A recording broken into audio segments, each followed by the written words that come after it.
Bien, buenos días, buenas tardes, buenas noches, según estén viendo este video, desde donde estén conectándose.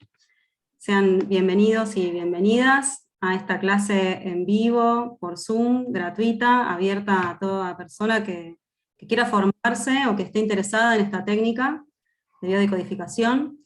Y antes de empezar me gustaría un poco contarles, presentar a Alicia, que para quienes no la conocen, Alicia es médica, trabaja en un hospital público acá en Buenos Aires, en el Hospital Durán, como tocoginecóloga, ha sido partera muchos años y ha hecho algunos posgrados también. Hay una palabra un poco difícil, ahora se las leo, es larga. Hizo un posgrado en neuroinmunología del estrés, hizo también hipnosis ericksoniana, hizo fundadora de la técnica de bioconexión junto con Luciano y con Mónica, que la mayoría de ustedes o algunos seguramente los conocen. Lux Day, si quieren lo pueden encontrar en internet o en Instagram. Y se ha formado también con distintas corrientes de la biodecodificación, porque ustedes saben que hay distintas corrientes, distintas vías donde estudiar biodecodificación. Ella se formó con varias, y ha creado una que es la que estamos proponiendo acá en el curso de recodificación integral del síntoma. La técnica la van a encontrar en internet como un montón de nombres, la mayoría las conoce como biodecodificación, pero también lo pueden encontrar como decodificación biológica, descodificación emocional, neurobioemoción o algo así, y Alicia la llamó, le puso un nombre, recodificación integral del síntoma, porque cuando uno descodifica, luego recodifica, ¿sí? Un nuevo paradigma a esa persona, para ese síntoma con el que vino. Entonces, así es como llamamos nosotros a la técnica, que es la misma, solo que las bases son las mismas, algunas cosas las vamos cambiando, y como el curso de la vida nos cambia a todos, también se modifican y se agregan nuevas cosas a la técnica base que enriquecen el trabajo, ¿no es cierto?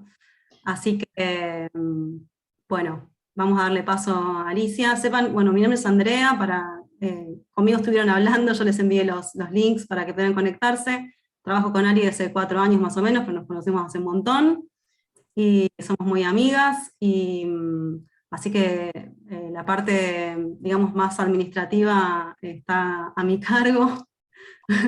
Las, las malas palabras vienen para mí cuando algo pasa, nunca pasa igual.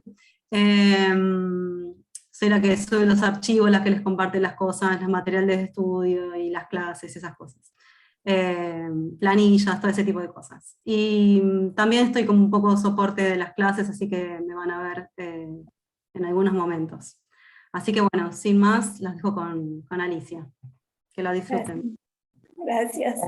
Gracias. Gracias, Andrea. Muchas gracias. Son más que un soporte en algunos momentos de las clases. Es docente adjunta, porque bueno, desde nuestra visión, las clases tienen que ser, la práctica tiene que ser en vivo, porque tiene que ser supervisada. Esa es como nuestra distinción, ¿no? Esto de aprender algo en un video y después hacerlo a solas es para mí muy difícil. Yo como alumno, para mí sería muy difícil aprender una técnica de tratar con personas y después lanzarme sola. Como médica, cuando aprendí a operar, lo hice con alguien que me iba diciendo acá, allá, un poquito más, corta un poco más, hace esto, hace aquello, y me parece que esa es la manera, ¿no? Más suave, más delicada y también más respetuosa para uno mismo y para el otro. Por eso, bueno, Andrea es docente adjunta de las clases y todos los prácticos son supervisados en general por las dos, en su defecto por alguna de nosotras dos, pero la idea es estar presente, es estar ahí, ¿no? Que no sea un curso enlatado, sino que sea un curso hecho a la medida de los estudiantes, y que pueda ir adaptándose también a las necesidades del grupo. Y desde las neurociencias, que es la palabra que reemplaza la neuropsicoinmuno psicología, lo que le aportamos como parte de recodificación luego de la descodificación biológica es un nuevo encuadre neuronal, una nueva ruta neuronal. Le decimos al cerebro, es por acá, cambia de camino. Pero ¿de qué estoy hablando? Y seguramente muchos de ustedes habrán leído y saben mucho, y otros quizás recién escucharon el nombre y les intriga qué es la descodificación biológica para después poder hacer la recodificación. Entonces me gustaría presentarles en resumen y con ejemplos prácticos a qué llamamos descodificación biológica o cualquiera de sus variantes, para que podamos discutir sobre un lenguaje común, los alcances de esta técnica. Así que les voy a compartir una presentación, una pantalla. Ustedes me van a decir, Andrea, ¿me contás si la ven bien? Sí, perfecto. Se está viendo. Muy bien. Recuerden que si les estorban los cuadraditos de las personas, lo pueden reducir.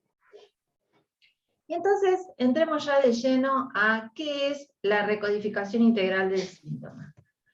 Entonces, pensemos que estamos un día cualquiera dentro de nuestra vida cotidiana y tenemos nuestras funciones corporales. Veo que algunos están tomando, todos estamos respirando, latiendo, algunos hizo un break para hacer sus necesidades en el baño, y todo eso es o imperceptible o placentero. Respirar, orinar, caminar, pensar, digerir, todas esas funciones de nuestro cuerpo realmente son tan automáticas, están tan en nuestro inconsciente biológico, que se organizan de una manera de dar bienestar y son imperceptibles o son placenteras. Por ejemplo, comer puede ser placentero, respirar un perfume es placentero, algunas funciones corporales en el baño resultan placenteras, satisfactorias. Entonces, el movimiento de nuestro cuerpo también debe ser algo que dé bienestar. Para eso debemos sentir que tenemos la voluntad de hacer un movimiento y que el cuerpo lo puede hacer y está disponible, y que esa voluntad puede dirigir el movimiento. Quiero alcanzar un vaso, quiero abrir la puerta, quiero agarrar el celular, lo que sea que quiero hacer. No pienso en todo lo que tengo que mover para mover el cuerpo. Y eso, todo ese esfuerzo, toda esa organización, todo ese link de impulsos neuronales que me llevan a agarrar el vaso, son totalmente disponibles para mí sin el menor esfuerzo. Otra de las cosas que el cuerpo necesita hacer es tener un sueño profundo y suficiente. Que cuando tengo sueño me pueda acostar y dormirme. Y que me despierte cuando ya he dormido con un cansancio que sea razonable y acotado.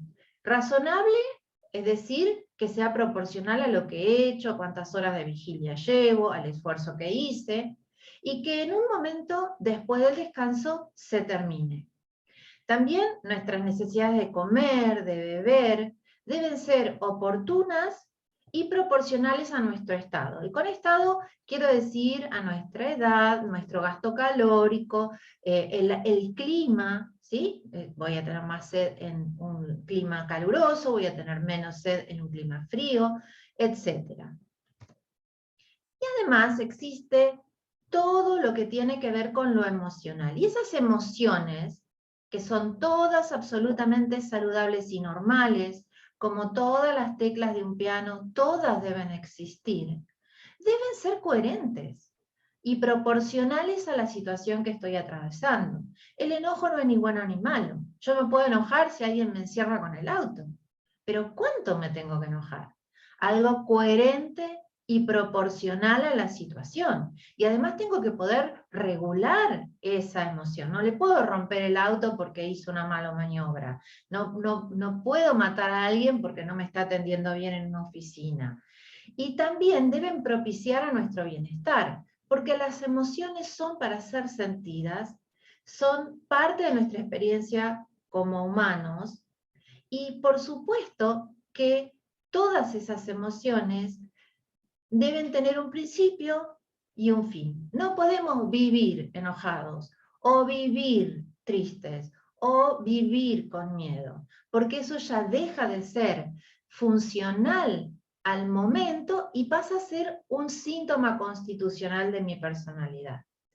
También nuestros pensamientos deben estar en equilibrio. ¿Y cuándo están en equilibrio? Cuando son operativos, es decir, que me permiten funcionar en mi mundo social, personal, laboral, de relaciones, en mi mundo interno, mi religiosidad, mi espiritualidad. Cuando nos provee soluciones, es decir, cuando aportan información novedosa, cuando nos permiten soñar, ilusionar, fantasear, cuando nos trae recuerdos en una forma oportuna, cuando esos recuerdos nos irrumpen constantemente, no estamos en equilibrio con nuestros recuerdos. Estamos invadidos por nuestros recuerdos, y eso no es estar en equilibrio. También nuestras ideas y nuestros cuestionamientos tienen que ser constructivos, tienen que estar apoyando nuestro bienestar en la tierra. Y el deseo, como parte fundamental, como chispa de vida, tiene que ser espontáneo, no me puedo esforzar para saber qué quiero. Ahí hay un problema. Yo tengo que sentir el deseo de una forma espontánea, coherente con quién soy, en dónde vivo, y factible, es decir, que lo pueda realizar, porque si no me voy a llenar de frustración. También estamos en equilibrio cuando nos relacionamos con el mundo exterior en un intercambio valioso. Es decir, cuando doy y recibo en forma ordenada, coherente, constructiva y recíproca. Y a todo esto, a todas estas funciones físicas, emocionales, mentales y espirituales y sociales, lo llamamos salud. Y la salud es ese concepto enorme que realmente podríamos cuestionarnos si está bien definido como completo estado de bienestar. Por eso yo lo estoy definiendo como un estado de equilibrio y bienestar entre todas las áreas de un individuo, las internas y las que se relacionan con el exterior. Entonces, ¿qué es un síntoma? Síntoma es todo lo que nos quita, nos saca, nos perturba ese estado de equilibrio. Es decir, que un síntoma es todo lo que duele, todo lo que molesta, y esta molestia puede ser emocional, puede ser mental o puede ser física. Todo lo que nos falta, y esta falta también puede ser una situación física, como por ejemplo me falta el aire, o puede ser una situación social, como me falta dinero, me falta una casa donde cobijarme, me falta el alimento en la mesa, me faltan vínculos que me sostengan, que me apoyen socialmente. También es síntoma lo que sobra. Me puede sobrar grasa, me puede sobrar aire en el intestino, me puede sobrar miedo, está desajustado a mi vida y a mi situación. Todo lo que me impide, es decir, que obstaculiza, entorpece, interrumpe mi voluntad, todo lo que me limita, no puedo hacer este movimiento, no puedo ir a trabajar, no puedo enamorarme, no puedo tener hijos, no puedo tener familia, todo lo que me aísla, lo que me hace sentir que nadie me quiere, que me abandonan, que me destratan, que me maltratan, y todo lo que manifiesta un desequilibrio en cualquiera de las áreas que estuvimos hablando. Y este síntoma siempre va a ir funcionalmente a un área que va a ser la más evidente, aunque en general todo síntoma tiene componentes de todas nuestras áreas. Pero en general podemos decir que hay síntomas físicos cuando se manifiestan fundamentalmente en las funciones corporales, emocionales cuando se manifiestan en el sentir, mentales cuando nos desconectan de la realidad y de la capacidad de articular soluciones y respuestas adaptativas, o del comportamiento, que tiene que ver con lo social, con lo vincular, y también con el anclaje a la realidad y la visión de la realidad, que por supuesto en la psiquiatría se llaman neurosis, psicosis o trastornos del comportamiento.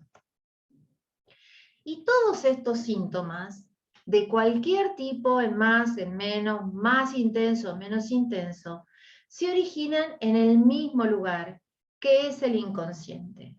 Y este inconsciente podrá ser personal, y este inconsciente personal podrá ser de la esfera mental, de la esfera emocional, o de la esfera biológica, porque tenemos un inconsciente biológico, instintivo, que regula nuestra función corporal. Podrá originarse en el inconsciente familiar. Todos en mi familia han perdido dinero, nunca nos pudimos comprar una casa, todos en mi familia somos abogados, todos en mi familia nos costó tener hijos. O también en el colectivo, es decir, en la cultura que habito, en el país que habito, en el ámbito que habito.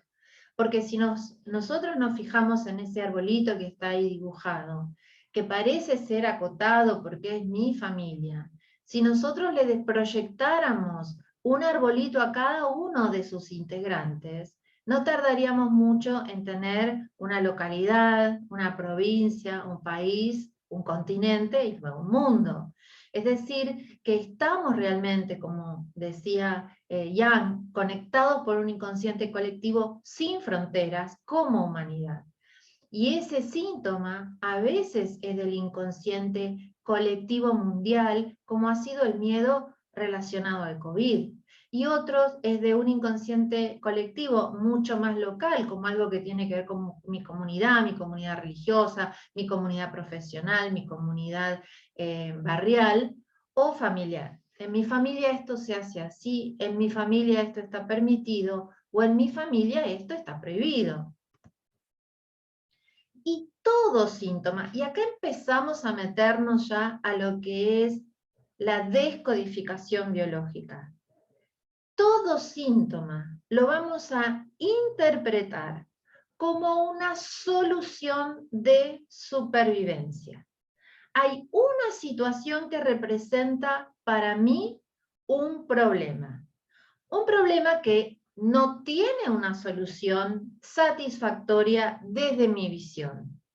A partir de ese problema, de ese riesgo, de ese peligro que yo estoy viendo a mi estado permanente y equilibrado de bienestar, aparece un programa desde la biología, un programa que es una adaptación de supervivencia, que me va a mantener vivo y existiendo, aunque esa existencia se transforme en desagradable, ardua, dura, dolorosa, penosa, triste, confusa o lo que sea. Entonces, para nosotros, toda enfermedad la vamos a ver como una solución. Y la gran pregunta que nos vamos a hacer ante cualquier síntoma que nos comenten es, ¿qué está solucionando este síntoma? Una persona tiene gastritis. ¿Qué está solucionando esta gastritis? Otra persona tiene tristeza. Esta tristeza, ¿qué situación está solucionando? Otra persona no puede tener dinero. Esta persona está solucionando ¿qué problema a través de su escasez o su falta de liquidez? Ese es el fundamento. Si ustedes entienden la trascendencia que esto tiene, van a cambiar completamente su cosmovisión de la salud y de la enfermedad. Y una de las cosas que van a empezar a dejar de decir es que nos auto-boicoteamos. El auto-boicot es una ilusión. Ninguna biología se autoagrede. Y yo soy un ser biológico. Y tengo un inconsciente biológico que es más fuerte que mi razón. Y vamos a ponerlo en ejemplo. Yo les puedo decir, mirá, voy a hacer que te pego con un palo, pero me voy a detener. Y ustedes pueden estar absolutamente seguras de que yo me voy a detener, porque somos actores, vamos a suponer. Y es una representación. Y yo no te quiero pegar, y vos no vas a ser pegado, y esto es un acuerdo, yo voy a hacer que te pego, y sin embargo, cuando yo esté a menos de cierta distancia de sus ojos, ustedes van a cerrar los ojos. Y no lo van a poder impedir. Y lo probamos 500 veces y están convencidos de que yo controlo el movimiento y no lo van a poder impedir, porque nuestro inconsciente biológico es más fuerte que cualquier otra fuerza que nos gobierna. Entonces, el auto boicot es una contradicción en sí mismo. Que yo haga algo para agredirme, para dañarme, para limitarme, desde mi inconsciente biológico es inconcebible. Lo que pasa es que este programa de adaptación, esta solución que da el inconsciente, a veces es muy dolorosa, es muy ardua y hasta puede ser mortal. Igualmente, la intención de este programa, que podemos llamar malestar, que podemos llamar trastorno del comportamiento, que podemos llamar enfermedad física, que podemos llamar situación social inadecuada, la intención es siempre a nuestro favor. Por lo tanto, el primer paso para entender la descodificación biológica es entender que hay que amigarse con el cuerpo. Entender que el cuerpo está a favor nuestro y sumarnos a ese movimiento dirigiéndolo hacia otro nuevo sentido, que es el sentido de la solución real, de la solución eficaz, eficiente y práctica.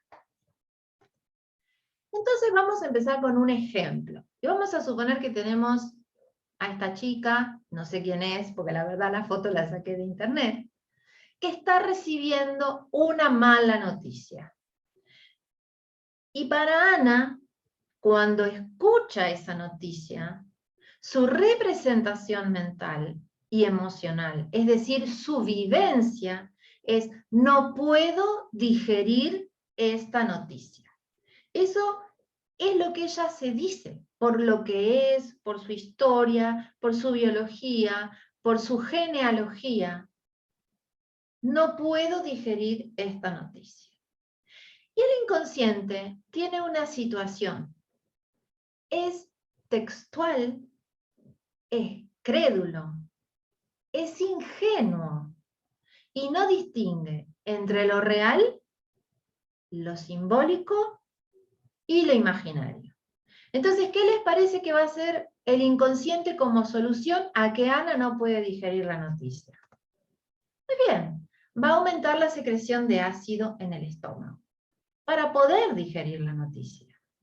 Es decir, que este aumento de células para que produzcan más ácido clorhídrico, que es el que facilita la digestión, es un programa biológico de solución, de intento de solución, a que Ana no puede digerir su noticia.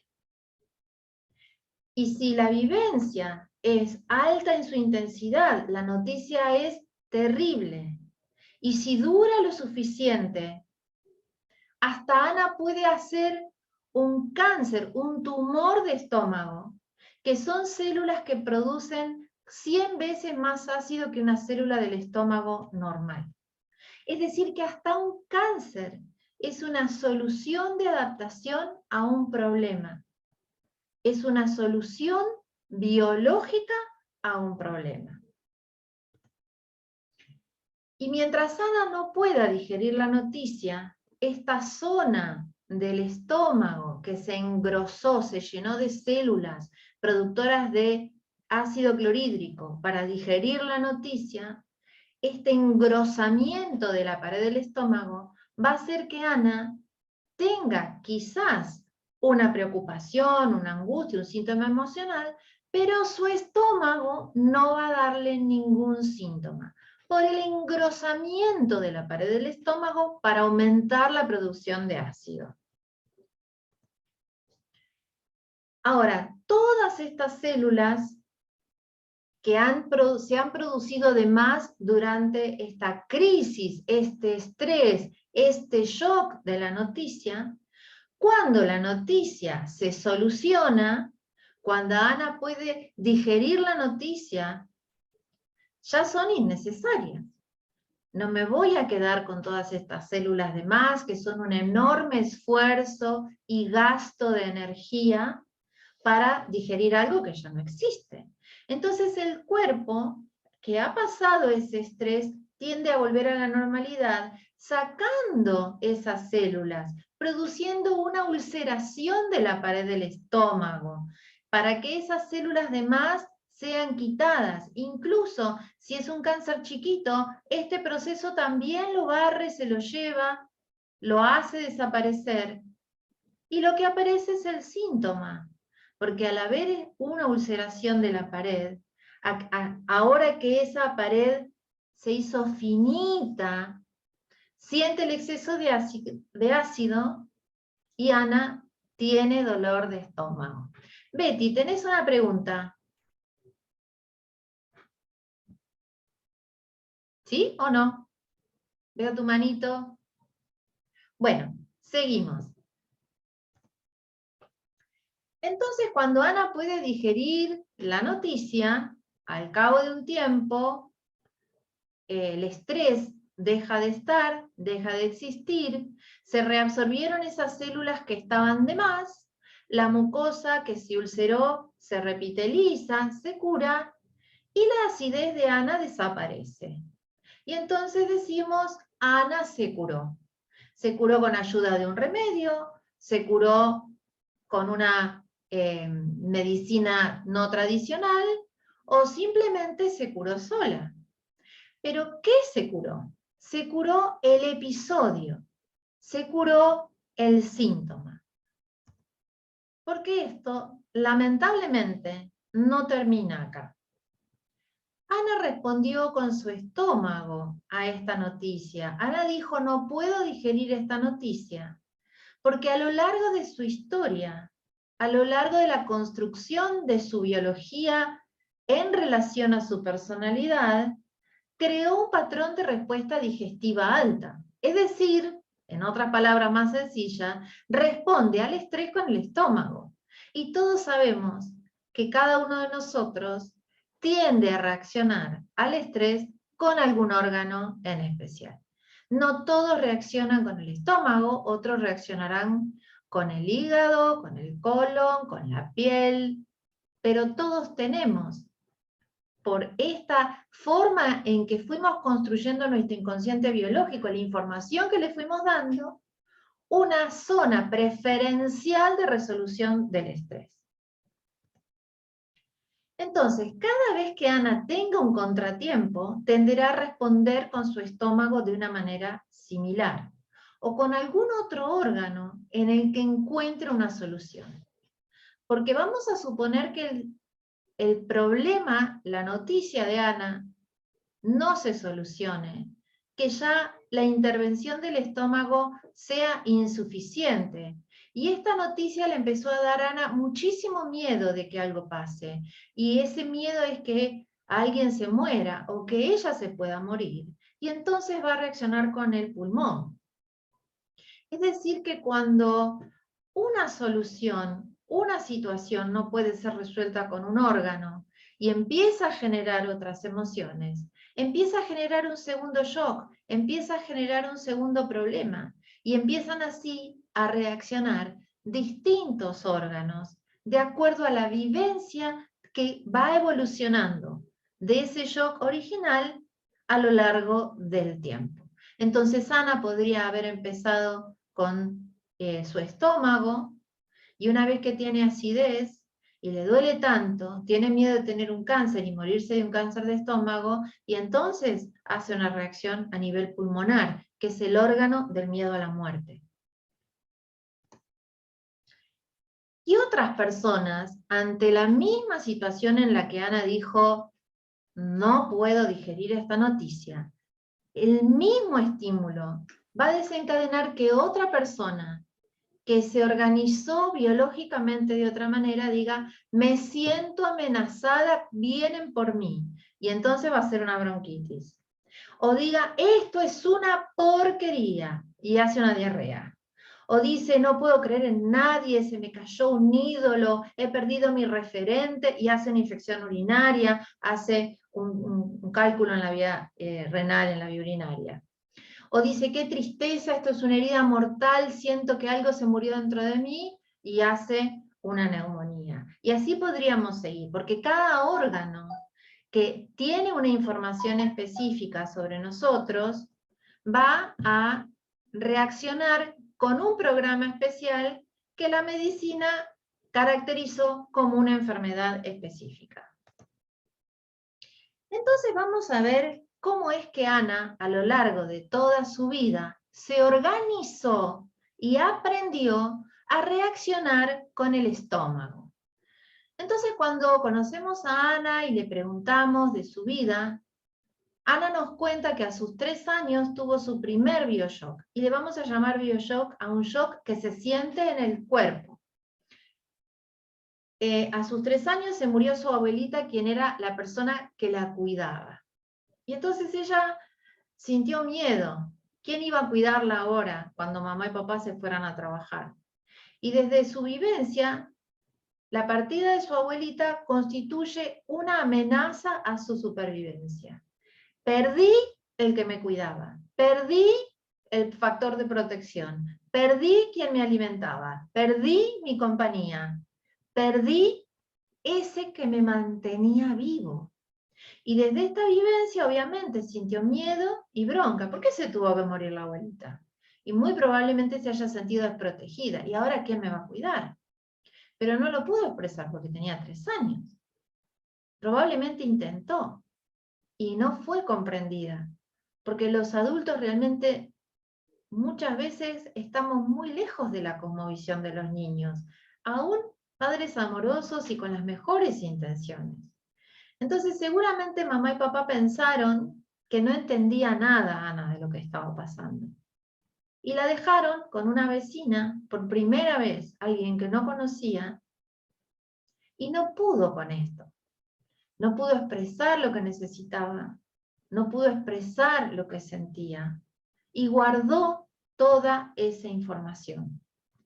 Entonces este bioshock, que es este shock que se siente en la biología, que es una situación inesperada, sin solución irremediable, que me encuentra en total soledad.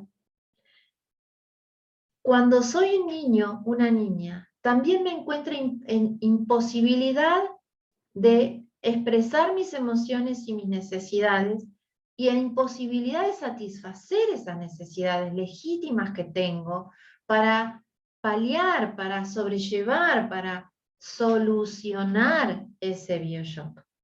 Y entonces esa información de mis emociones y mis necesidades insatisfechas son guardadas como un paquete muy bien envuelto, reprimido, que queda como una semilla latente en mi inconsciente biológico. Y cada vez que tengo una situación que me hace acordar inconscientemente a ese paquete de información, es decir, a esas emociones y a esas necesidades, que en el caso de Ana era el miedo, la bronca y la desprotección, me harán sentirme desde mi inconsciente como un niño solo, desprotegido, sin preparación y sin posibilidad de resolverlo. Y esto lo hemos vivido todos tantas veces. Nos hemos encontrado con un jefe que nos increpa, nos trata mal, y siendo adultos, profesionales o personas maduras, con lenguaje, con capacidad de expresarnos, nos hemos quedado mudos, no le pudimos decir, se nos anudó la garganta, nos salió una lágrima, y no pudimos. ¿Y por qué no pudimos? Porque no reaccionamos desde el adulto que somos. Reaccionamos desde el niño que fuimos en una situación, en un bioshock similar. Es como que esa partecita nuestra se quedó en el freezer y no creció, y creció todo lo otro. Entonces uno ve una persona que es muy madura, muy centrada, quizás es una persona hasta sabia, pero hay una cosa que hace alguien que la pone en modo niño y no puede reaccionar. Entonces se queda muda y llora, o por el contrario, rompe todo y no se puede controlar, grita y dice cosas que no quiere, se pone en riesgo. Entonces, este bioshock, este paquete de emociones y necesidades insatisfechas, han quedado profundamente escondidas en nuestro inconsciente biológico y van a saltar a la pantalla, van a venir a la conciencia, a nuestra realidad, a nuestro cuerpo y a nuestro presente cada vez que tengamos un bioshock similar aunque sea de mucha menor intensidad, porque ya es el tipo de bioshock y no la intensidad del bioshock.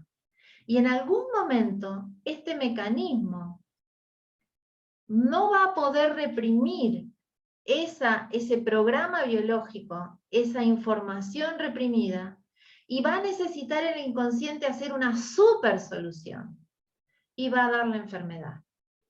En el caso de Ana, dio una úlcera. En el caso de una persona que se quedó muda, quizás de un cáncer de laringe.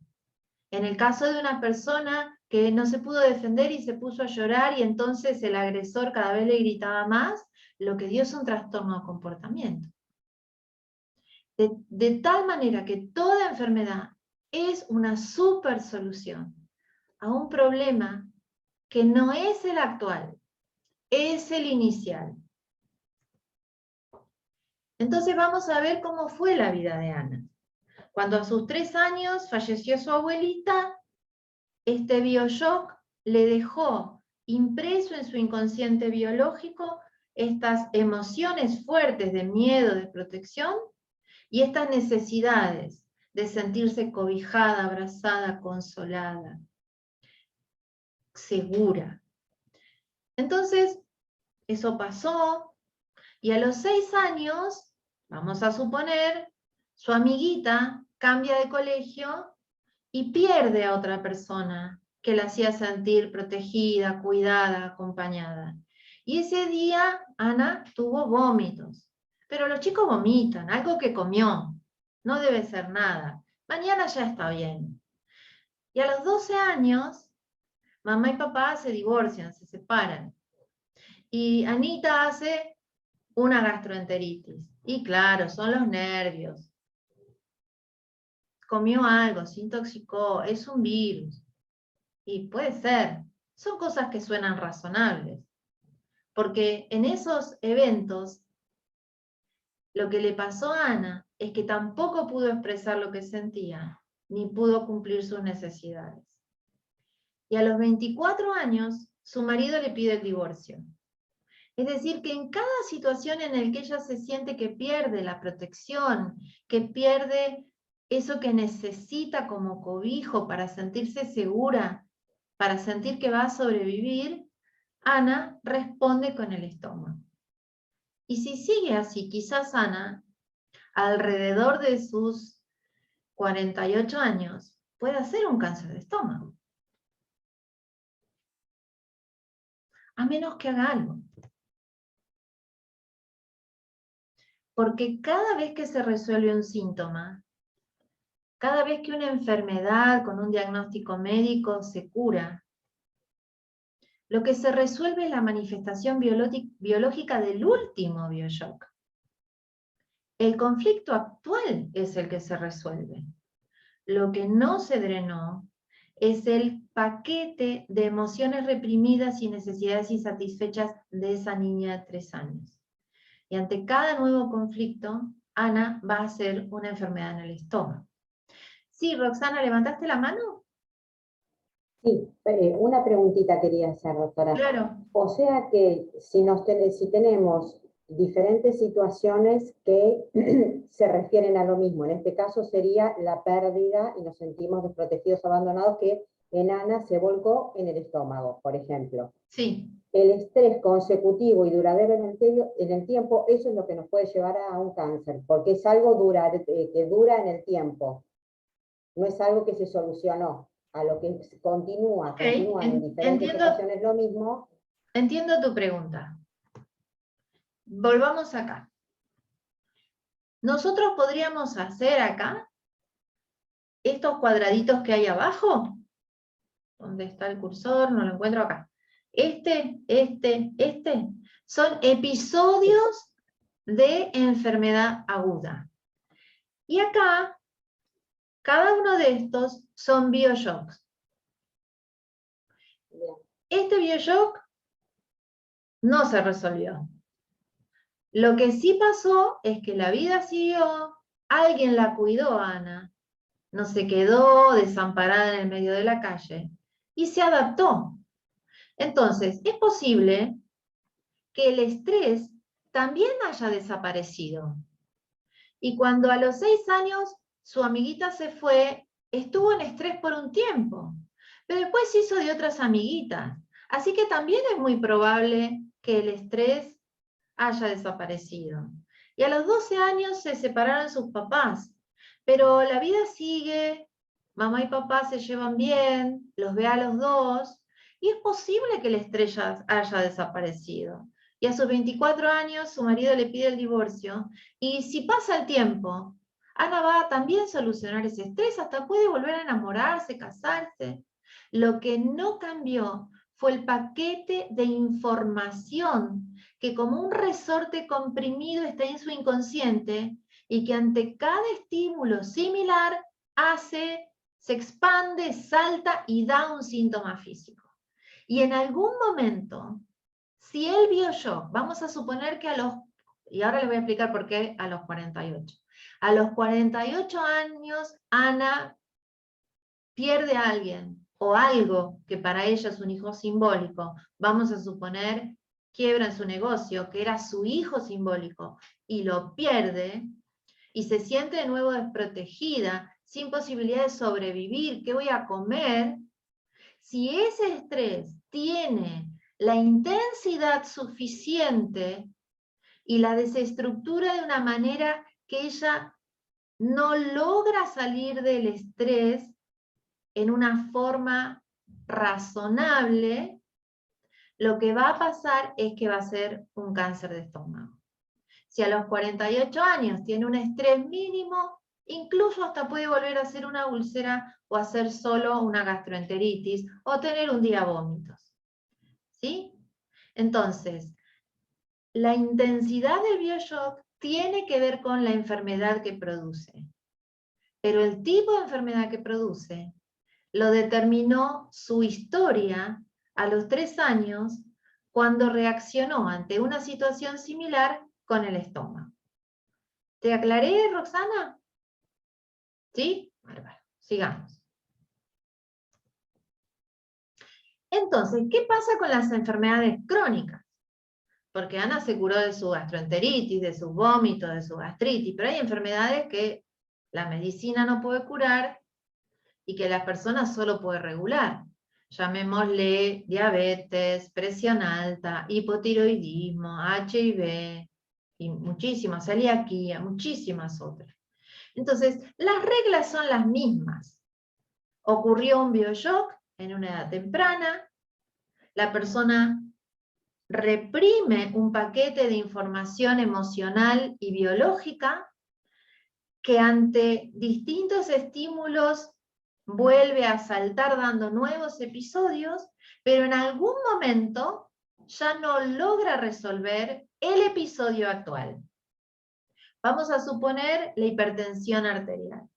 Entonces, la hipertensión arterial, vamos a suponer que es una persona hipertensa que tiene las manos calientes. Y todos estos son pequeños detalles que se van aprendiendo en la lógica biológica, por supuesto, que hoy yo se los comento para que ustedes puedan seguir el ejemplo. Entonces, viene una persona hipertensa con las manos calientes. Esa persona, ¿qué bioshock tiene? Hay alguien que se quiere sacar de su vida y de su casa y no puede. Entonces, el que me quiero sacar, vamos a suponer, esto por supuesto no es ningún caso, como dicen en las telenovelas, cualquier similitud con la realidad es mera coincidencia, se quiere sacar a su hijo, porque su hijo es drogodependiente, tiene trastorno de comportamiento, y la verdad que es inconvivible, pero es su hijo, y no trabaja, y no tiene plata, y si lo dejo en la calle se va a morir, entonces me lo tengo que bancar, lo tengo que aguantar.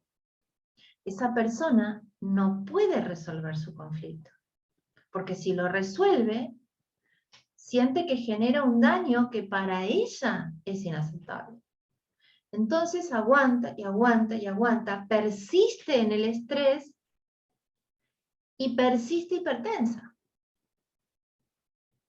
Por eso hay hipertensos que dicen que de vacaciones no tienen hipertensión. Entonces es eso, que estoy aguantando todos los días, que me quiero sacar de mi vida, pero no logro, no puedo o no me permito, que genera una enfermedad crónica con repeticiones, con crisis, con reagudizaciones, llámese de la diabetes, de la presión alta, llámese de hipotiroidismo, cualquier otra enfermedad que la medicina tradicional considera crónica. Entonces, la solución está en solucionar el bioshock original, el de la primera vez. Es decir, necesitamos encontrar una manera de ir a esa escena infantil, que la persona encarne esa situación nuevamente, la protagonice de nuevo, de alguna manera, y pueda expresar sus emociones y sus necesidades que quedaron insatisfechas. Y a esto llamamos descodificación biológica. Y cuando estemos allí, vamos a dar además una solución a sus necesidades insatisfechas y un cambio de la percepción de la situación que vamos a llamar recodificación integral del síntoma. También las personas pueden encontrar por otras vías esta solución al bioshock original. Lo pueden hacer a través de la psicología, a través del chamanismo, a través de las terapias florales. Es decir, no existe nunca una sola solución para todo. Tenemos que dejar de ser fundamentalistas y tener una mente abierta. Para nosotros va a ser esta herramienta súper valiosa y específica para encontrar el bioshock original, drenar las emociones no expresadas, comprender y satisfacer las necesidades insatisfechas y dar información adaptativa que desde esa escena pueda proyectarse al resto de la vida. Y que si hoy me cruzo con mi jefe y me grita como me gritaba mi padre, en lugar de callarme y llorar, pueda decirle: usted a mí no me grita porque lo voy a denunciar a recursos humanos. Esa es la diferencia que queremos lograr.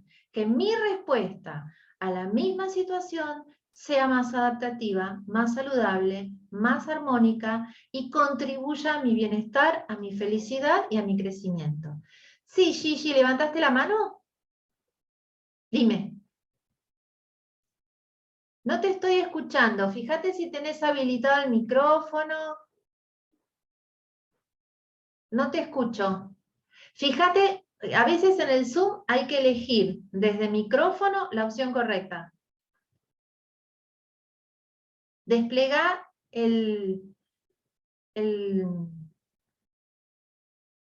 Si no, escribí la pregunta en el chat, te leemos y la respondemos. Muy bien.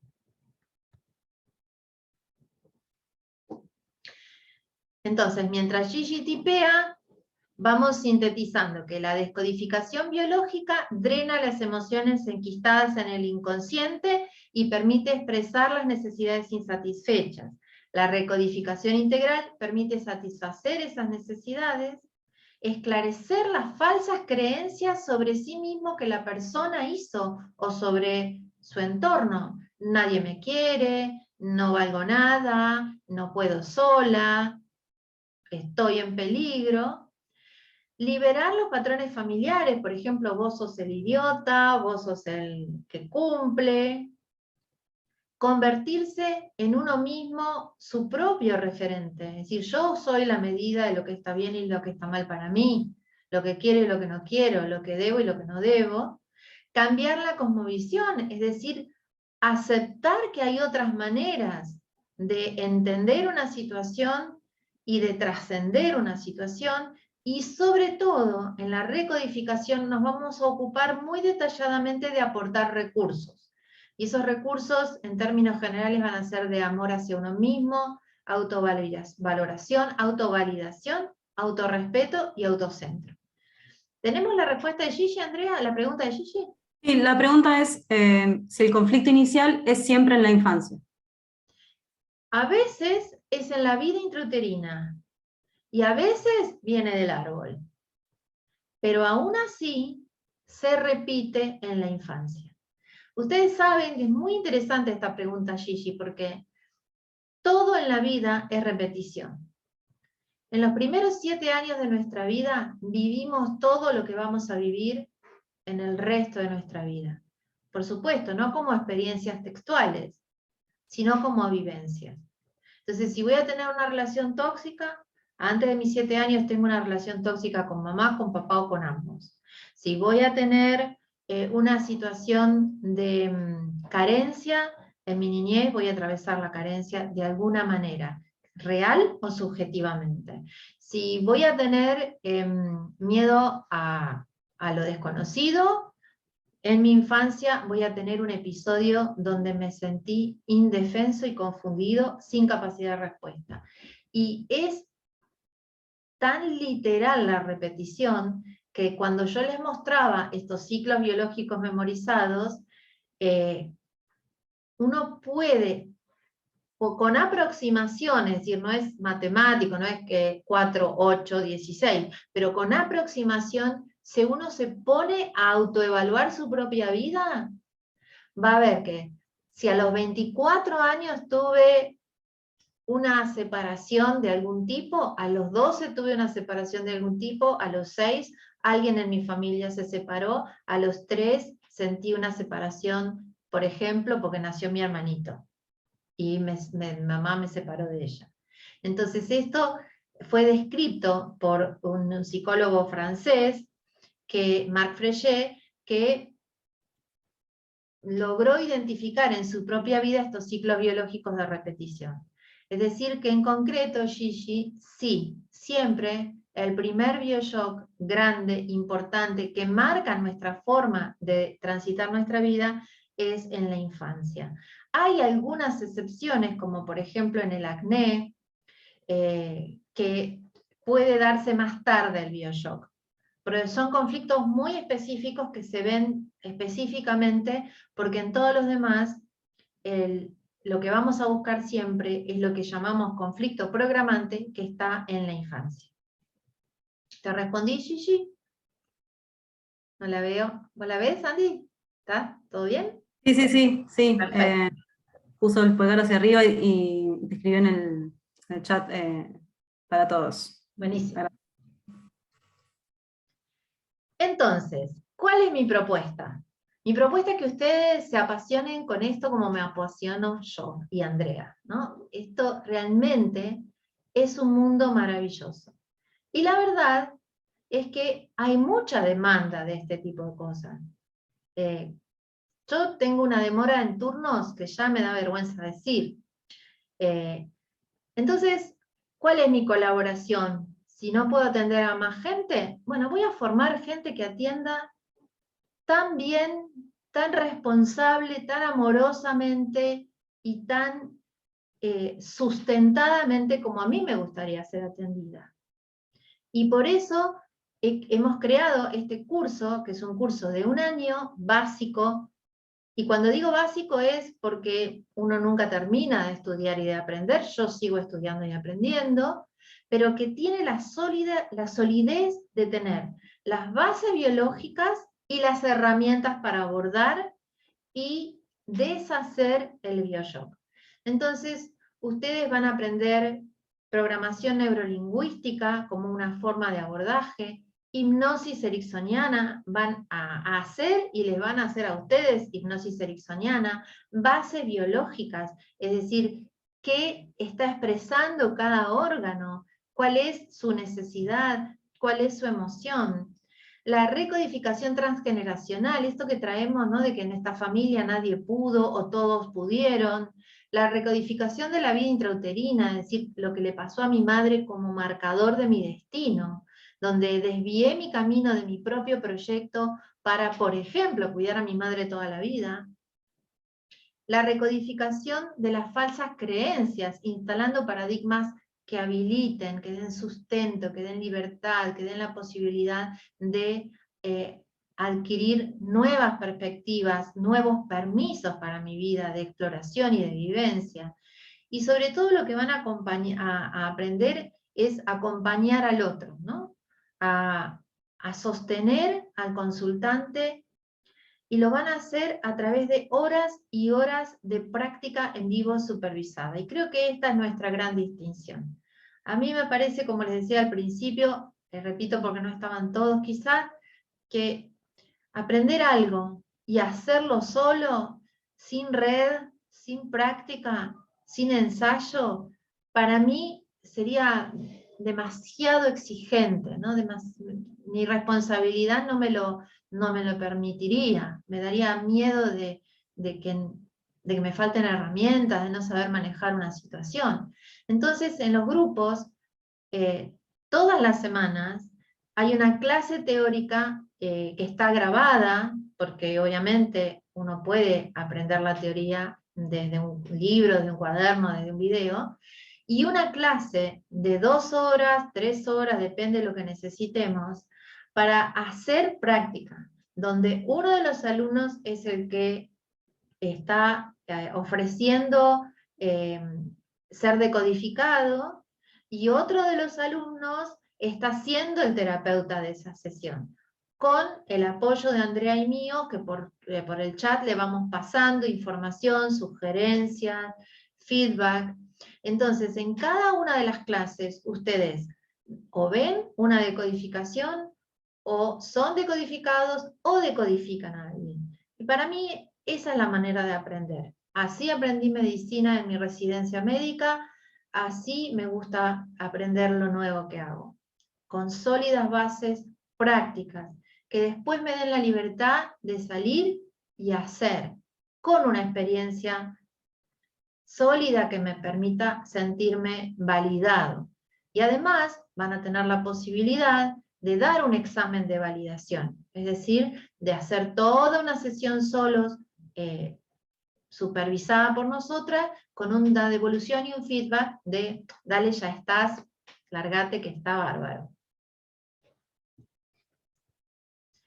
Entonces, cuando terminan el curso, que dura 1 año, en realidad dura 9 meses, con algunas pequeñas interrupciones de vacaciones, como siempre, habrán decodificado y recodificado con supervisión personalizada en vivo en modalidad online, podrán seguir accediendo al contenido teórico y a las clases prácticas grabadas por todo 1 año, habrán ganado una red de apoyo, porque lo que se da es que en los cursos se teje esta maravillosa red entre los alumnos y se decodifican entre ellos cuando ya están un poquito más cancheros, dan participación a las consultas que van teniendo, porque muchos empiezan a trabajar con amigos o familiares antes de terminar el curso, van a tener un material de estudio original que fue sintetizado personalmente por mí de todo lo que fui haciendo, la neurociencia, psicología cognitiva conductual, hipnosis ericksoniana, medicina, descodificación. Y además van a poder construir una biblioteca de protocolos para utilizar en los distintos tipos de abordajes según el consultante y según el motivo de consulta. Así que aquí abrimos a las preguntas. Me gustaría escucharlos, tener su feedback. Doctora, le quería hacer una pregunta por algo que yo leí que había dicho por las leyes de Hammer. Sí. Que dice que a veces, no sé si esto es así o yo no lo entendí bien, que a veces es preferible dejar un síntoma que sanarlo, porque el sanarlo te puede ocasionar la muerte. ¿Eso es así? Eso sí lo dijo Hammer, pero no lo dijo de las enfermedades físicas ni de los síntomas, digamos, emocionales. Lo dijo de las enfermedades psiquiátricas. Ah, bien. Entonces, lo que Hammer dijo, que si una persona, por ejemplo, tiene una esquizofrenia o tiene una psicosis, desde su experiencia, que esto ha evolucionado también, ¿no? Digamos que no es tan así hoy en día, pero desde su experiencia, sacar el síntoma mental lo pasaba al cuerpo. Pero estamos hablando de enfermedades psiquiátricas graves y descompensadas. No para las enfermedades físicas, ¿sí? Bien. Sí. Y no para las situaciones emocionales o mentales que no constituyen una enfermedad psiquiátrica importante. Bien, Sí. bien. Gracias, doctora.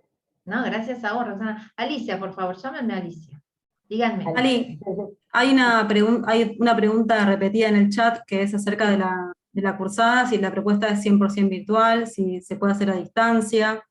Sí, la respuesta es 100% virtual. Es decir, los alumnos reciben una vez por semana el link para un video que es la clase teórica. Está grabado, lo grabé yo, con una presentación en PowerPoint que también reciben aparte, es decir, que cada semana reciben una presentación en PowerPoint, que es el resumen y lo que pueden imprimir del video, y toda la explicación de cada capítulo, que los capítulos son, al principio tienen que ver con la lógica biológica, las fases de la enfermedad, las leyes de Hammer, y después vamos viendo aparato circulatorio y sus enfermedades y sus conflictos, aparato respiratorio, sus enfermedades y sus conflictos, con una modalidad que es según cómo se forma el embrión humano, es decir, que el orden lo da la formación del embrión humano, pero todo eso, bueno, es parte de cómo ustedes van aprendiendo los contenidos. Ya la primera clase van a entender bien de qué estoy hablando cuando digo según se forma el embrión humano y sus capas, ¿no? Porque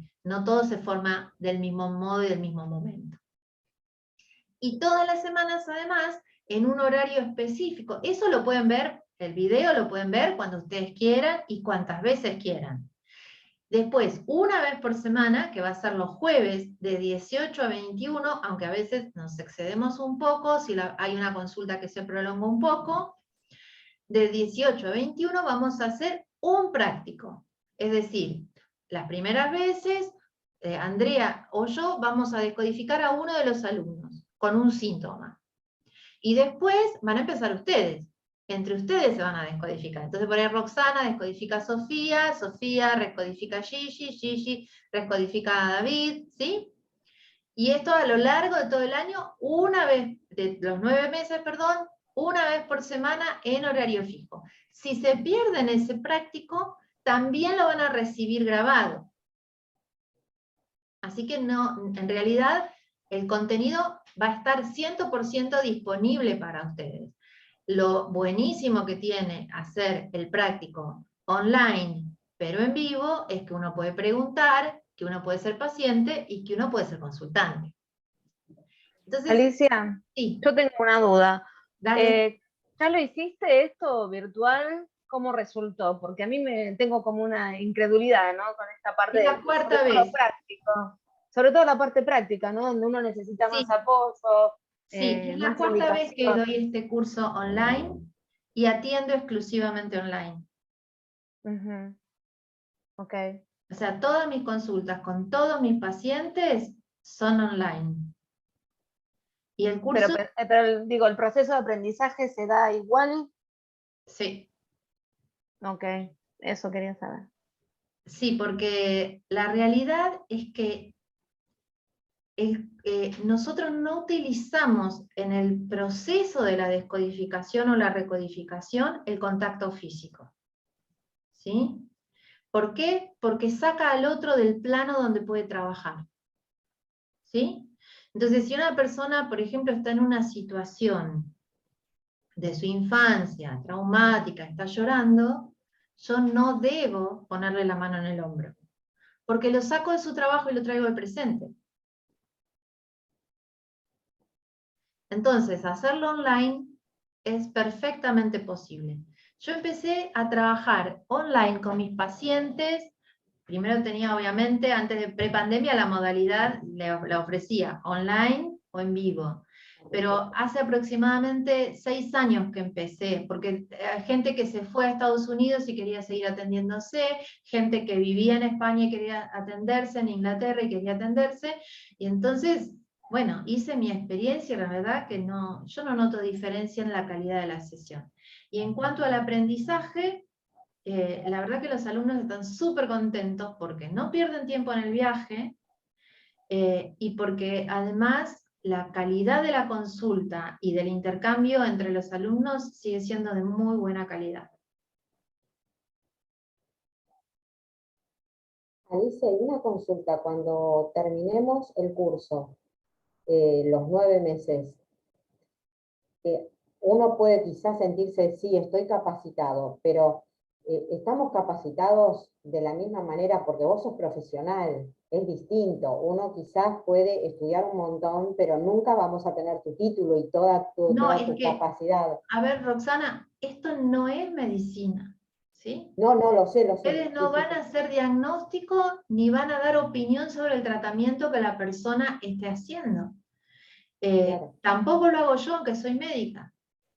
¿Sí? Bien. Es decir, creo que la enorme utilidad de ser médica es que pude bajar un contenido sumamente complejo como son las enfermedades a conflictos. Bien. Y lo que un decodificador necesita entender es la lógica biológica y los conflictos, no la medicina de la enfermedad. Bien, bien. ¿Sí? Sí. Entonces, por ejemplo, una persona tiene un eczema, ¿sí? Eso que se sale en la piel, escamitas. Bueno, yo no necesito saber qué tipo de eczema, por la localización, todo eso que sabe el dermatólogo, el decodificador, no lo necesita. Vas a ver, eczema, conflicto de separación o contacto, fase de reparación, ¿qué hay que hacer? ¿Para qué? Para descodificar y recodificar. Después la persona irá al dermatólogo, tendrá su diagnóstico. De hecho, en muchas de las enfermedades físicas, cuando la enfermedad es física, ustedes le van a pedir a la persona que vaya al médico y venga con el diagnóstico concreto, porque para ustedes eso va a ser una información vital de la lógica biológica que está accionando en la persona. Porque un dolor de estómago puede ser un montón de cosas. Y ustedes no van a estar capacitados para decir es esto, porque yo tampoco en la consulta estoy capacitada. Tendría que pedir ecografía, laboratorio, y yo no estoy ofreciendo un acto médico. ¿Sí? Claro. Entonces, Sí, cuando viene una persona y me dice, tengo dolor de panza, le digo, muy bien, anda al médico, fíjate, que te diga qué te duele, qué diagnóstico te da, y desde ese diagnóstico vamos a hacer una recodificación integral del síntoma. ¿Sí? Bien. Entonces, a mí lo que me ha sucedido en todos estos años que he dado la formación es que el ser médica me permite explicar esa lógica biológica en términos sencillos y no repitiendo lo que dice un libro. Tener como ese marco de conocimiento para resolver dudas de una manera clara, verdadera, pero muy simplificada. Claro. Bien. Y además ustedes van a tener en sus PowerPoint un montón de información que no van a necesitar recordar, sino simplemente tener disponibles, como por ejemplo, vieron que yo les dije que el embrión se va formando por capas. Entonces, un tumor que viene de una capa, de otra capa, de otra capa, de otra capa, porque son 4 capas, no tiene los mismos conflictos, aunque estén en el mismo órgano. ¿Sí? Entonces, una de las cosas que yo hice es darle la clasificación con el origen de la capa embrionaria, y eso no está en ningún lado. Claro.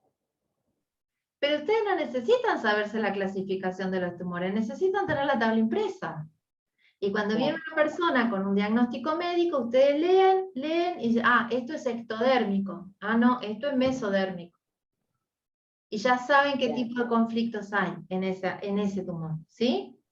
Claro, sí, claro. Es más, Christian Flesch dice que decodifican mejor los no médicos que los médicos. Porque tienen menos información haciendo ruido en la cabeza. Claro, otra mirada. Claro. Y lo que sí también, porque, bueno, a mí me encanta esto, lo que sí estuve no entendía muy bien la diferencia, ¿no? Porque hay algunos decodificadores que te dicen, bueno, tenés que seguir viniendo cada 40 días, y otros que te dicen es una vez por un síntoma, excepto que tengas otro síntoma y vengas. Hay otros que te dicen que no, hay otra rama que te dice cada 40 días nos tenemos que seguir viendo. Yo eso es como que no entendía mucho. Claro, Y la realidad que eso es poner al otro en el marco, en un marco rígido, y el otro claro, necesita algo personalizado. Ana, Parlamento, gracias por estar. Lo que nosotros necesitamos hacer es una aproximación de la individualidad. Y como yo siempre le digo a los alumnos, uno cuando va a un buffet está lleno de cosas ricas, pero no se puede comer todo de una sentada. Entonces, a veces te va a venir una persona con una cosa súper acotada, y en una sesión se hace un muy buen trabajo, y la persona después te manda, como me ha pasado tantas veces, lo resolví, gracias, buenísimo, qué bueno que no tengas que volver nunca más. claro, claro, Y tal otras cual. veces una persona les va a venir, y cuando les empiece a hablar, ustedes van a escuchar conflicto, conflicto, conflicto, conflicto, conflicto. ¿Por qué? Porque tuvo una vida quizás con muchos bioshock y tiene un enjambre de conflictos. Y no se puede hacer todo en una sesión. Todo Habrá que hacer uno por uno. Yo siempre le digo a la gente, yo no le digo ni que tiene que volver, ni que no tiene que volver. Le digo que la distancia mínima entre sesiones es de 21 días. Porque ese es el tiempo que tarda a hacer un nuevo mapa al cerebro, una nueva conexión neuronal. Es el tiempo de la neuroplasticidad. Entonces, si hiciste este movimiento, dale 21 días para que se establezca. Y después fíjate. claro. Entonces, ¿por qué tomar yo una decisión que tiene que tomar el otro? Claro. Desde su bienestar, desde lo que persiste, lo que no persiste. Entonces, a veces pasa, y me ha pasado a mí personalmente, la relación con mi madre la he trabajado años. Bueno, finalmente, ya está. Y hay otras cosas que en una sesión, listo. Porque una de las cosas muy importantes es que como terapeutas tenemos que trabajar sobre nosotros permanentemente. Y lo maravilloso de tener una red de compañeros es que uno lo hace como intercambio, ¿no? Sí. Eso es verdad. Alicia, Sí, pero entonces no solamente consultan por temas de salud, por síntomas físicos, o sea, puede ser también por esto que vos decías, la relación con la madre, el padre, el tío, el hermano, lo que sea. O sea, no es netamente físico, que eso no, después lleve los síntomas. síntomas pueden ser físicos, emocionales, mentales, y con mentales no estoy hablando de enfermedades psiquiátricas, estoy hablando, por ejemplo, siempre tengo miedo, o me cuesta expresarme con el otro, o tengo ideas que no me gustan, no sé por qué, siempre se me ocurre lo peor, o cambio las palabras. Todos esos son síntomas mentales también, ¿no? No solo las enfermedades psiquiátricas. Entonces la consulta puede ser por un síntoma físico, emocional, mental o de comportamiento. Por ejemplo, hay muchísimas personas que consultan porque me llegan 2 pesos y me llega la cuenta por 2 pesos, porque se me rompió el lavarropa, y bueno, eso es bien un síntoma transgeneracional, un trastorno de liquidez, ¿no? Y no tiene nada que ver con el físico eso. Por ahí la persona retiene líquidos también, ¿no? Pero por ahí viene, el motivo de consulta es, la verdad es que no puedo retener el dinero. Todo lo que me llega a las manos siempre aparece un motivo para gastarlo. Y otra cosa, cuando hablabas también de lo familiar, hay familias que eligen un tipo de síntoma, ¿no? Por ejemplo, te lo voy a poner más concreto. Conozco una familia donde una persona es obeso, el otro es anoréxico y el otro es bulímico. O sea, hay como una elección familiar de síntomas. En realidad esos 3 síntomas tienen un origen muy diferente, Ah, Sofía. sí, mira. Sí. Yo me imaginaba que era... La obesidad es un cosmos de conflictos. Tiene a veces 11 conflictos activos al mismo tiempo, la obesidad. La bulimia tiene que ver con sentirse obligado, sometido en acatar reglas que considera muy injustas en un contexto de miedo con asco. Y la anorexia tiene que ver con sentirse sometido a reglas injustas y algún otro conflicto en el territorio. ¿Sí? Que puede ser identidad. Sí, en realidad la bulimia y la anorexia son trastornos del comportamiento, no son enfermedades físicas, son enfermedades más de la esfera psiquiátrica. Eso no significa que nosotros no podamos trabajar en ese tipo de cosas, porque realmente la descodificación aporta muchísimo a esos trastornos, pero no solos. Ahí tiene que haber psiquiatra, tiene que haber, o sea, todo un equipo de trabajo, ¿sí? Porque son enfermedades psiquiátricas. Gracias. Son trastornos de comportamiento alimentario. ¿Alguna otra pregunta? ¿Algún comentario? Lo que quieran Ahora se me ocurrió esto. Por ejemplo, si nosotros estamos haciendo justo una redecodificación y encontramos el síntoma, ¿a qué se refiere? ¿No? Nosotros no, la persona lo encuentra, porque lo lleva al consciente. ¿A qué se refiere? ¿Eso ya hace que se revierta la situación o vamos a tener nosotros tienen que hacer ciertas cosas las personas para que se revierta la situación? No sé si me explico bien. No es solo el recordar, porque hay algunos bioshocks que uno los recuerda, ¿no? Una persona puede recordar que fue abusada, por ejemplo, recuerda su bioshock. Entonces no es solo el recordar, es a través de las herramientas de la descodificación, que son la línea de tiempo o los protocolos de PNL disociativos, lo que se hace es trabajar el trauma en la escena del trauma a través de lo que se llama atención dual, que es tener un pie en la escena y un pie en el presente con el apoyo del terapeuta. Es como agarrar a alguien de la mano e ir a visitar a esa vivencia. Y hay herramientas y cosas específicas que tiene que hacer el terapeuta en esa situación para trabajar el trauma.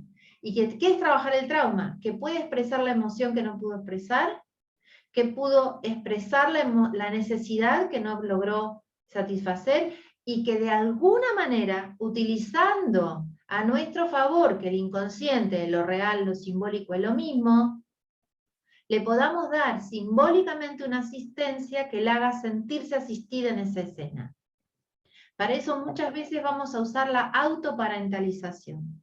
Entonces tenemos, por ejemplo, un niño de 3 años, muerto de miedo porque mamá y papá se están matando a los golpes y a los gritos en otra habitación, y le vamos a decir a ese niño con el que estamos trabajando, en atención dual, que llame al adulto que es hoy, y que le pida a ese adulto que hoy es, que necesita, que me abrace, que me saque de acá, que me proteja.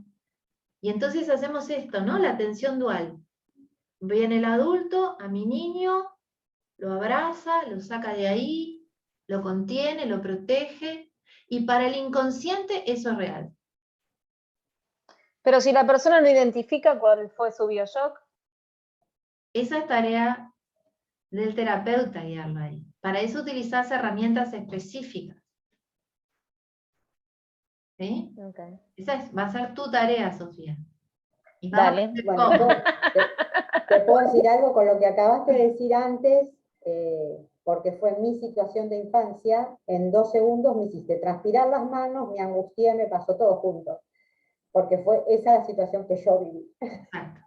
Porque vos en un momento dijiste, Roxana, si nosotros logramos descubrir el conflicto, y en realidad lo que vamos a descubrir es la escena. El conflicto con el síntoma ya lo vamos a conocer. Vamos a tener una hipótesis conflictual, que después vamos a confirmar, ¿no? Juana pregunta, ¿qué herramientas están a disposición del terapeuta?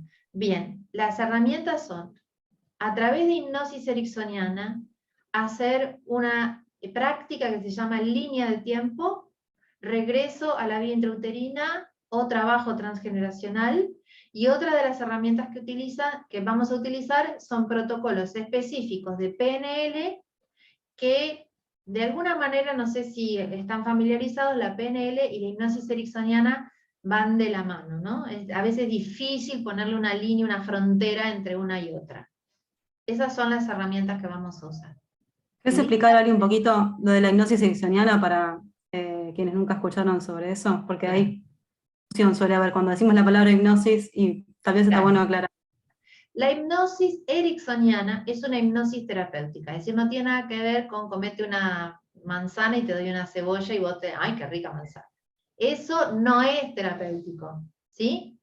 La hipnosis terapéutica es lograr esto que yo decía de la atención dual. A través de técnicas de relajación, de autopercepción, la persona hace un desdoblamiento de su conciencia.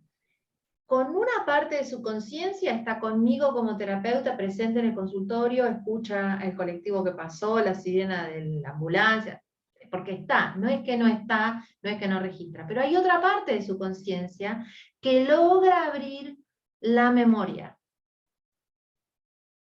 Y realmente la constante es, yo no me acordaba de eso.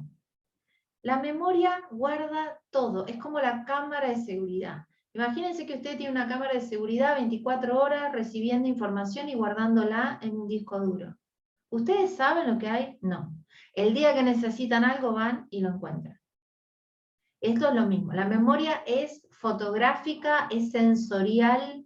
Entonces yo de un evento en mi memoria, químicamente tengo almacenado en mi hipocampo la hora, el día, la temperatura, el aroma que había en el aire o el olor que había en el aire, mi posición corporal, lo que sentí, lo que escuché, lo que percibí. Entonces, con la técnica de relajación e introspección adecuada, la persona hace esto, ¿no? Como poner un pie, imagínense, un pie en la vereda y otro en la calle. Con un pie estoy acá con el terapeuta y me siento sostenida, me siento acompañado, confío, y con el otro pie estoy ahí, en la escena, recordando. Y esta posibilidad es que esta conciencia entienda eso de otra manera, accione sobre eso, exprese, libere, y realmente ustedes se van a sorprender cuando sean pacientes, porque una cosa es verlo y otra cosa es vivirlo. Lo que uno recuerda y con la vivencia, la realidad con que uno recuerda sus eventos, incluso intrauterinos. Está todo guardado. Otra pregunta. Dime. Nosotros vamos a saber el conflicto porque vos nos vas a dar como una tabla, ¿no? A tal síntoma le corresponde tal conflicto, por eso decís que no lo vamos a tener que adivinar. No es una tabla que uno busca, porque lo que uno necesita es entender la lógica biológica. Porque si no, yo sería tabla dependiente o libro dependiente. Entonces, cuando vos aprendas, por ejemplo, déjame poner un ejemplo. Cuando vos aprendas que la laringe, ¿sí? Donde están las cuerdas vocales, está la posibilidad de gritar y pedir ayuda como su mejor y mayor función. La posibilidad de emitir un sonido y marcar el territorio. Cuando alguien te venga con un pólipo de cuerdas vocales, vos vas a saber, ahí hay miedo en el territorio. Porque son las dos funciones de la laringe. No es recordarlo de memoria o buscarlo en una tabla. Es entender qué hace el órgano. ¿Y a qué se debe que esté respondiendo ese órgano? Ah, bueno, si responde la laringe, desde la laringitis, el pólipo o el cáncer de laringe, todas esas enfermedades van a tener en común que yo tengo miedo en mi territorio. Tengo pólipos, Alicia. Pero qué puntería que estoy teniendo. ¡Qué puntería! Cualquier semejanza con la realidad es mera coincidencia, dice la doctora. Muy bien, ¿alguna otra pregunta, comentario, feedback? ¿Estamos todos bien? Sí, sí. Bueno, les agradezco muchísimo la atención, la delicadeza, el interés, el respeto. Realmente espero que aquellos que estén motivados y que quieran realmente ser terapeutas,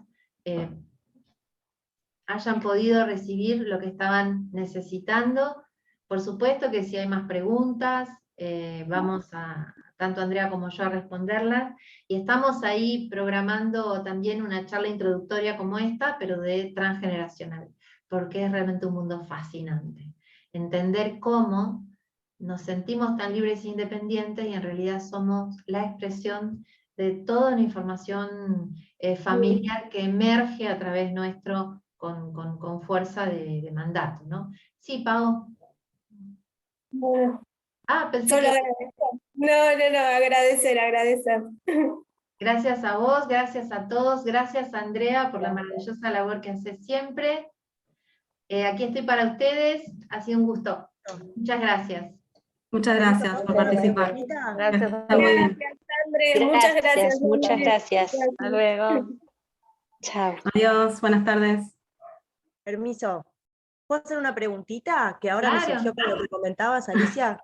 ¿Sí? Hola, perdón. Sí, No, porque me Lucía, surgió sí. con esto, sí, con esto que comentabas del transgeneracional. Sí. Entonces, dentro de este curso no vamos a ver este tema del Sí. transgeneracional, sí. Y Sí. por ejemplo, en las prácticas, porque conozco ciertos biodecodificadores que lo hacen y otros que no, esto de armar el árbol genealógico, de tal es tu doble, ¿todo eso lo vamos a ver? Ustedes van a aprender a hacer la identificación de dobles y yacientes, y van a aprender dos formas maravillosas de trabajar el árbol que no es sobre el papel. Ah, ok. Porque en mi experiencia personal, el trabajo sobre papel es como muy motivacional y poco resolutivo. Entonces, un poco se basa el trabajo sobre papel. ¿Qué digo sobre papel? Bueno, tráeme dibujado tu árbol, buscamos quiénes son dobles y quiénes son yacientes según las fechas, y vamos encontrando desde lo que vos me decís que te acordás o te contaron, y lo que yo leo del árbol, vamos encontrando que estás repitiendo. Entonces eso se basa en que yo diga, y muchas veces eso es suficiente. Algunas veces funciona, libera, magnífico. Y otras veces es insuficiente porque el peso del árbol es enorme. Y otras veces porque tenemos muy poca información. Y la gente, es impresionante la gente que no puede saber ni la fecha de sus abuelos. Entonces solo sabe la de mamá, la de papá y la de los hermanos, ni la de los tíos a veces. Entonces, ¿cómo trabajo en papel sin información? Entonces, la parte de papel la vemos como acotada, porque para mí tiene una utilidad acotada. Y lo que es la parte del vivencial del árbol, y entrar al árbol, interactuar con el árbol, ordenar el árbol desde mi cosmovisión y salir con una cosmovisión fortalecida en mi libertad, para mí es eso lo que funciona. Y eso es lo que enseño. Pero sí, ustedes van a aprender línea de tiempo, proyecto sentido, que es el tránsito intrauterino, transgeneracional y protocolos de PNL. Todo eso lo van aprendiendo de acuerdo a los temas que vamos viendo y la práctica de cada semana. Y padrastras involucradas pueden ser... Perdón, léela porque Sí. todos la leyeron. ¿Pueden ser posiciones que afecten igual? Sí, totalmente. Porque toda persona que se puede dibujar en un árbol como cónyuge de mi mamá, como cónyuge de mi papá, está ahí por una razón. Sí, trae información. Que puede ser relevante para mí o no. No toda la información del árbol es relevante para mí, porque si no nuestra vida sería terrible, ¿no? Si alguna cosa dejamos pasar, pero sí puede ser que esa persona sea la que traiga una información relevante para mí. Sí. Muy bien. Espero que se entusiasmen, que se decidan con esta escuela o la que ustedes más resuenen, pero realmente se necesita esta visión sobre la vida, la salud y la libertad, y los invito a que se contacten con ustedes, y si resuenan, si lo sienten, adelante. Gracias. Muchísimas gracias de nuevo. Muchas gracias. Hasta luego. Muchas gracias. Adiós.